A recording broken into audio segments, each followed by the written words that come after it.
जो कि बलूचिस्तान से डिस्ट्रिक्ट से ताल्लुक रखते हैं। यूनिवर्सिटी ऑफ सरगोदा के पैथोलॉजी की सेकेंड ईयर के स्टूडेंट थे, जो कि गुज़िश्ता जुम्मा को 8:30 बजे रात के गफुल्ला चौक पर रशीद अस्पताल के सामने एक कल्टस गाड़ी में 3 नामालूम अफराद वहां से आते हैं। उसे किसी एड्रेस का पूछने के बहाने उससे बातचीत करते हैं और बंदूक के जोर पे उसे लेके चले जाते हैं।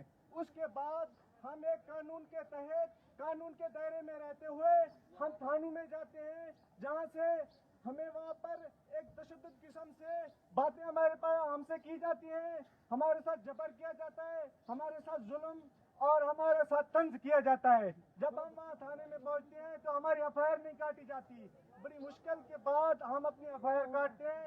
एफआईआर काटने के बाद हम लीगल प्रोसेस के तहत मुख्तलिफ इदारों के पास जाते हैं, डीएसपी, डीसी तक, हालांकि एमएनए तक हम जाते हैं, लेकिन किसी तरीके से हमारी बात नहीं सुनी जाती। लेकिन यूनिवर्सिटी ऑफ सरगोदा के हम शुक्रगुजार हैं, हम मकरूज हैं। हम यहाँ जब आए हैं उन्होंने हमारी बात सुनी है, हमारी बात सुनी है। लेकिन यूनिवर्सिटी ऑफ सरगोदा को हम ये कहना चाहते हैं, यहाँ तक नहीं है कि हाँ आप हमारी सिर्फ बात सुने, हम आपके बेटे हैं। जब हम बलूचिस्तान से पहाड़ों का रुख करके इधर आते हैं, जब हम इधर आते हैं तो हमारी शनाख्त सरगोदा यूनिवर्सिटी बन जाती है। तो अमलन आप लोगों ने क्या किया हमारे लिए? हम आज पीस वाक के लिए आए हैं, हमें यहाँ पे रोका गया। इसके अलावा हमारे साथ बहुत सारे मसाइल होते हैं। हम जब यहाँ पे आते हैं तो हमें ज़हनी टार्चर किया जाता है। सुबह से हम जब हॉस्टलों से निकलते हैं तो हम जलील ख्वार डरते हैं, रिक्शों से भी डर लगता है, हमें गाड़ियों से भी हमें डर लग रहा होता है।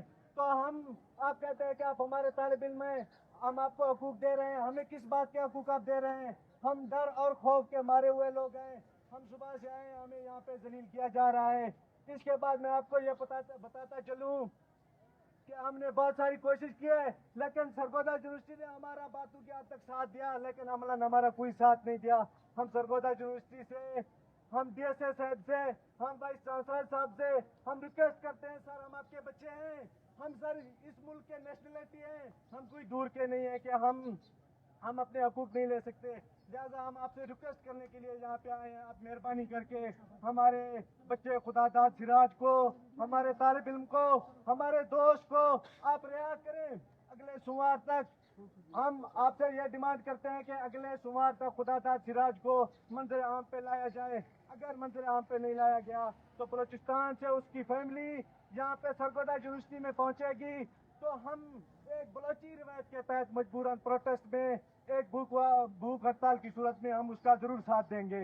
हम सारे जो भी हमारे बलोच भाई हैं, जो कलम दोस्त हैं, किताब दोस्त हैं, उन सब दोस्तों का हम शुक्रगुजार हैं कि उन्होंने हमारा हर पीस वाक में हर मुश्किल घड़ी में साथ दिया। लेकिन मैं कलम दोस्त और तालिब इल्मों को, सरगोदा की आवाम को ये कहना चाहता हूँ कि आप मेहरबानी करके हमारी इस मुश्किल घड़ी में हमारा साथ दिया जाए। मैं बलूचिस्तान गवर्नमेंट से अपील करता हूँ, बलूचिस्तान गवर्नमेंट, हम आपके बाशिंदे हैं, हम आपके स्टूडेंट हैं, हमें वहाँ से तालीम से महरूम किया गया, लेकिन मेहरबानी करके यहाँ पे तो हमें जीने दिया जाए, हमें यहाँ पे सुकून से रहने दिया जाए।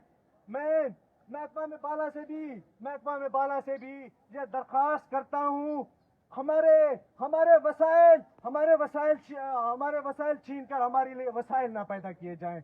मैं सरगोदा यूनिवर्सिटी का बहुत शुक्रगुजार हूँ, डीएसए साहब यहाँ पे खड़े हैं, उसका बहुत बड़ा शुक्रगुजार हूँ। उसने हमारे लिए हमें अच्छे तरीके से ट्रीट किया, इस वजह से मैं शुक्रगुजार हूँ कि हम पिछड़े हुए तबके के लोग हैं। हम जहाँ भी जाते हैं हमारी बात तक नहीं सुनी जाती। सर आपने हमें अच्छे तरीके से ट्रीट किया, हमारी बात सुनी, आपका बहुत बड़ा शुक्रगुजार हूँ। आखिर में मैं ये कहना चाहूँगा, अगले सोमवार को फैमिली आ रही है, हम आगे का लाएअमल तैयार करेंगे और आज हम ये पीस वाक अपना ख़त्म कर रहे हैं। इसके बाद हम प्रोटेस्ट की सूरत में, भूख हड़ताल की सूरत में हम जाएंगे। बहुत शुक्रिया।